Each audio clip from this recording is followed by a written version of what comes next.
Shavua Tov ou Mazal Tov, j'espère que vous avez passé un bon Shabbat pour ce dernier Shabbat de l'année. On continue la Ségoula du 25 Elul. Donc hier soir, avant les bougies de Shabbat, on avait allumé 7 bougies et on avait lu le 3e jour de la création du monde. Et là, on allume 8 bougies ce soir et on va lire le 4e jour de la création du monde.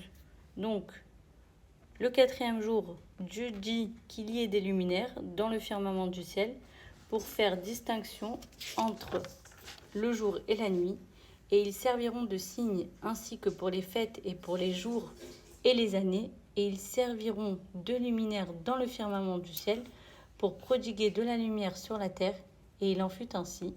Et Dieu fit les 2 grands luminaires, le plus grand luminaire pour la domination du jour et le plus petit luminaire pour la domination de la nuit, ainsi que les étoiles.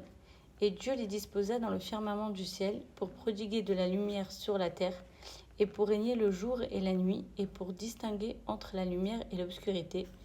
Et Dieu vit que c'était bien, et ce fut le soir, et ce fut le matin, 4e jour.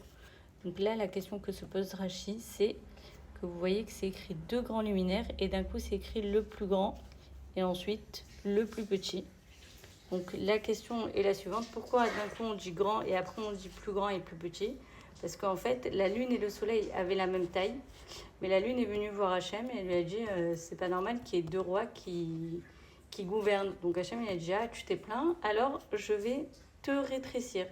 Mais comme je t'ai rétréci, je vais te donner quand même des étoiles, parce que du coup j'ai rétréci ta taille. Et en fait on compare le soleil à l'homme et la lune à la femme. Et en fait, on dit qu'à la fin des temps, donc quand il y aura Mashiach, la lune va retrouver la même taille que le soleil. Et c'est pour ça qu'on dit aussi qu'il y aura une égalité, parce que vous voyez bien qu'il y a une inégalité entre hommes et femmes, mais l'égalité, elle commence à apparaître quand même. Donc les femmes, par rapport rien qu'à la situation au début du XXe siècle, du XXIe siècle, là, la situation s'améliore. Avant, les femmes n'avaient pas le droit de voter, elles n'avaient pas le droit d'avoir de